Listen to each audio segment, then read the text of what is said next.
Bismillah, Assalamualaikum warahmatullahi wabarakatuh.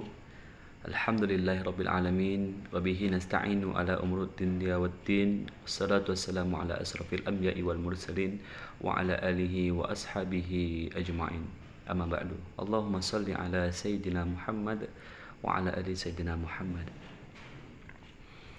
Yang pertama kami hormati kepada Bapak Jovial Palitaran S.Hum MIG selaku dosen di mata kuliah Sejarah Peradaban Islam. Kemudian yang kami hormati kepada seluruh teman-teman yang seperjuangan dalam menuntut ilmu, mencari ilmu bersama-sama berjuang untuk agar bisa mendapatkan ilmu yang berkah insyaallah.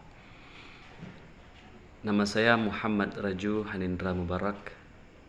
Saya lahir dari Bengkulu dan kuliah di Stein di Runding Melabu.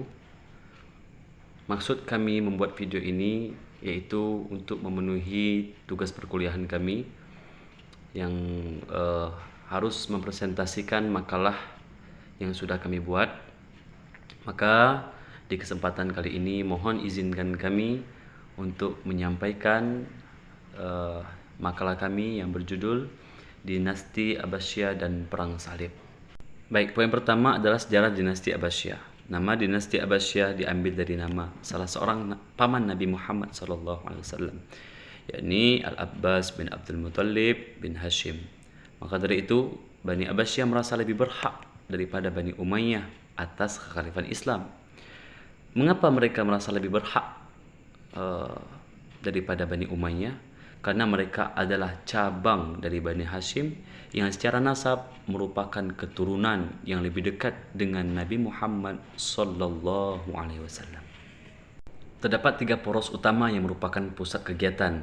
Satu dengan lainnya memiliki kedudukan tersendiri dalam memainkan peran untuk menegakkan kekuasaan keluarga dan besar Nabi Muhammad sallallahu alaihi wasallam.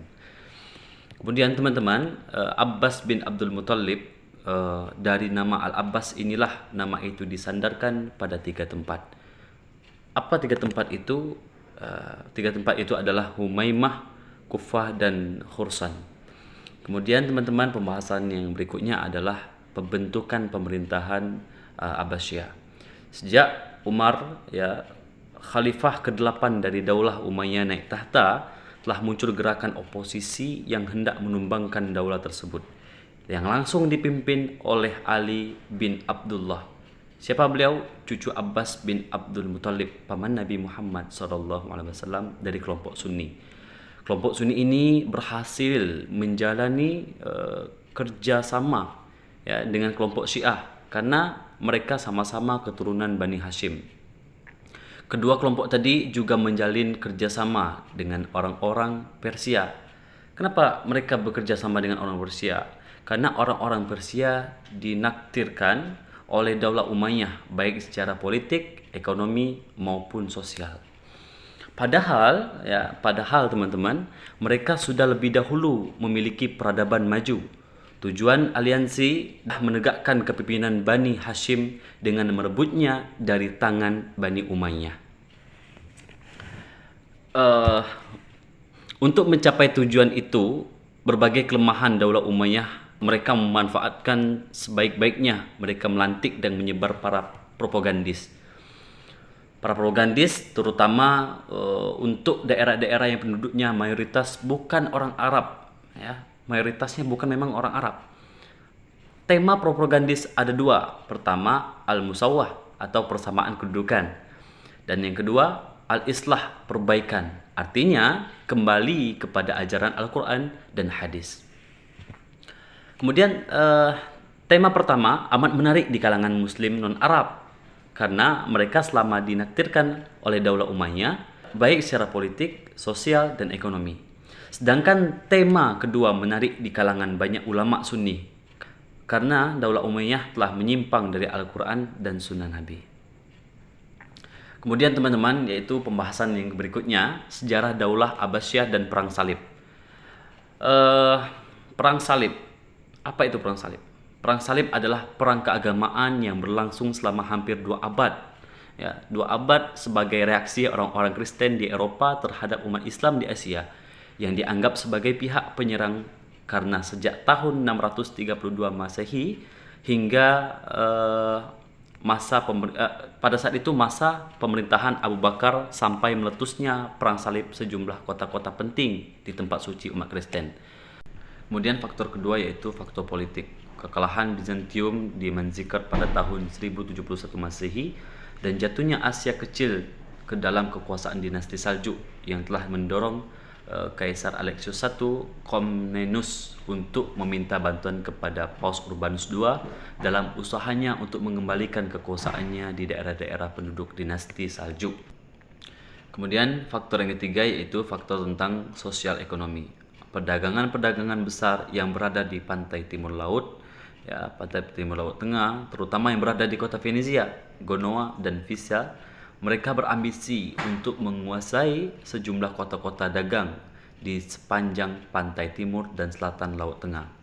Apa sih tujuannya? Tujuannya untuk memperluas jaringan perdagangan mereka, dan agar keinginan mereka dapat tercapai, maka mereka itu rela untuk menanggung sebahagian dana perang salib untuk tujuan agar menjadikan kawasan tersebut sebagai pusat perdagangan mereka. Kemudian faktor yang ketiga teman-teman yaitu tentang sosial ekonomi. Perdagangan-perdagangan besar yang berada di pantai timur laut tengah, terutama yang berada di kota Venezia, Genoa, dan Pisa, mereka berambisi untuk menguasai sejumlah kota-kota dagang di sepanjang pantai timur.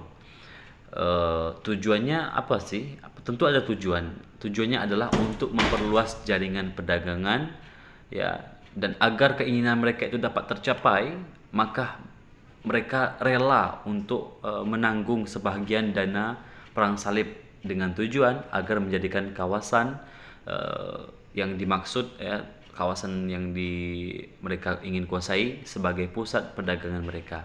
Kemudian teman-teman, yaitu serangan Kristen dalam perang salib, ya.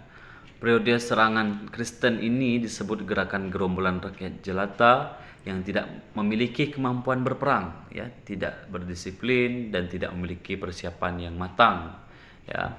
Hal itu terjadi karena mereka tersulut oleh api kemarahan, kebencian terhadap umat Islam pada waktu diadakan kongres pertama di Clermont, ya, yang berada di Prancis tahun 1095 Masehi.